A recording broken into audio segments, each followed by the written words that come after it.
Dans cette vidéo, nous allons nous intéresser à la vitesse d'un objet en mouvement. On va utiliser le logiciel Avimeka. On va commencer par charger le clip. Donc vous cliquez sur la première icône, vous choisissez la vidéo, c'est la numéro 7, ouvrir. On va améliorer le visuel, donc vous cliquez sur la deuxième icône, vous cliquez sur adapter puis OK. Sur la quatrième icône, pour le pointeur, on va prendre une coloration blanche ainsi que la croix et vous validez. À l'écran, vous avez à gauche la maquette d'une voiture, donc c'est un mobile avec 4 roues. Il est à l'heure actuelle posé sur un rail qui est incliné.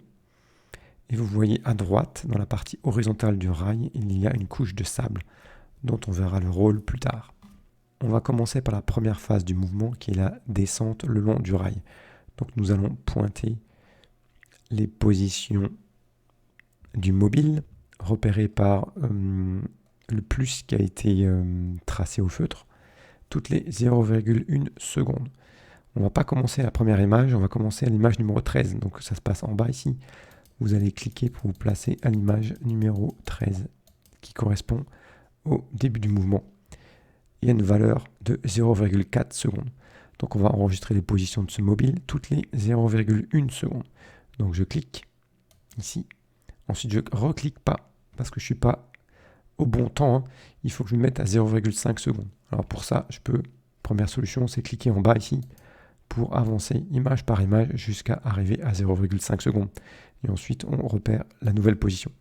Et ainsi de suite. Ou alors, on peut cliquer sur la zone jaune ici du tableau, une première fois, puis utiliser les flèches du clavier vers le bas pour aller relativement rapidement là où je le souhaite. Et donc, vous enregistrez le mouvement toutes les 0,1 secondes. Et on va faire ça jusqu'à 1,6 secondes. Alors, quand le plus devient flou, vous essayez d'estimer sa position. Vous contrôlez à chaque fois que vous êtes bien toutes les 0,1 secondes. Donc ça, c'était la première phase du mouvement. Ensuite, le mobile arrive sur la phase horizontale et va traverser la couche de sable. Donc c'est la deuxième phase du mouvement. On continue l'enregistrement toutes les 0,1 secondes.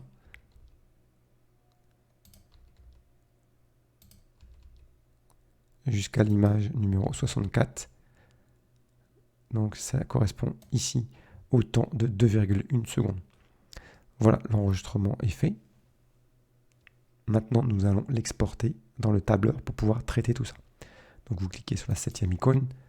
On va copier les données dans le presse-papier. OK. Vous chargez votre tableur. Vous cliquez sur la première icône, faites un clic droit et vous cliquez sur coller. Dans la fenêtre qui s'ouvre, vous validez par OK. Donc vous avez à l'écran toutes les coordonnées enregistrées précédemment. Donc nous allons commencer par traiter la première partie, c'est-à-dire la descente le long du rail. Donc on sélectionne les données. Première cellule ici, jusqu'à celle qui correspond à 1,6 secondes. Et je relâche le clic. Ensuite, vous cliquez sur l'icône insérer un diagramme. Vous choisissez comme type XY, suivant jusqu'à arriver à les paramètres de titre, de légende et de grille. Là, on va rentrer un titre. Donc là, c'était la descente le long du rail.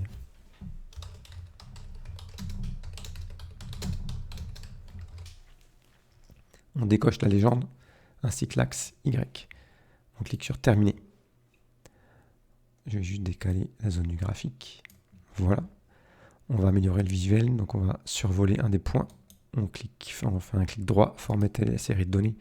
Dans la partie icône de l'onglet ligne, on clique ici, on survole le symbole, on choisit le plus, on peut augmenter un petit peu sa taille. Puis OK. Je vais cliquer ailleurs pour essayer de visualiser un petit peu mieux ce que nous avons obtenu. Maintenant, pour analyser la vitesse, il faut regarder l'écart entre deux positions qui se suivent.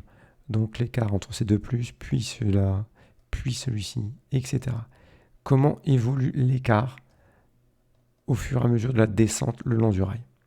Et en fonction de l'évolution de cet écart, vous devriez pouvoir me dire comment la vitesse a évolué elle-même.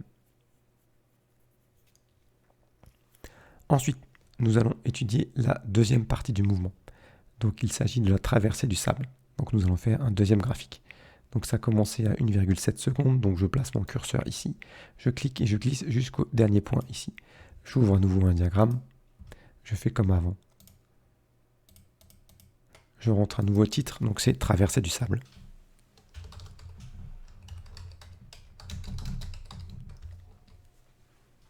Je décoche la légende, l'axe, je termine et je vais à nouveau déplacer ce diagramme par ici. Alors, il faut se méfier un petit peu. Si on regarde sur l'axe des ordonnées, l'échelle, donc nous avons 3 points ici qui ont pour ordonnée 6,26 10 puissance 2, c'est-à-dire 626, et 2 autres points qui ont pour ordonnée 627. Donc j'ai un écart de 1 par rapport à 626. C'est ridicule comme écart. Donc on a l'impression que les points sont n'importe comment, mais en fait c'est parce que l'échelle est beaucoup trop grande. C'est une échelle qui est mise en place automatiquement par calque. Donc on va modifier un petit peu cette échelle pour ne pas tomber un peu dans ce panneau. Donc vous survolez axe Y, vous faites un clic droit, vous faites formater l'axe. On va dans échelle qui est par défaut coché comme étant automatique. Donc ça on va décocher. On va mettre un minimum à 0, un maximum à 700. OK. Je vais cliquer ailleurs. Donc là, vous voyez que maintenant, tous les points ont l'air d'être alignés, ce qui est cohérent avec une traversée du sable, le rail étant horizontal à cet endroit-là. On va redouble-cliquer, faire un clic droit sur un des points, formater la série de données. On se met dans l'option, dans l'onglet ligne, icône, on va reprendre le symbole plus, dont on peut augmenter la taille, puis OK. Donc maintenant, je reviens à la vitesse.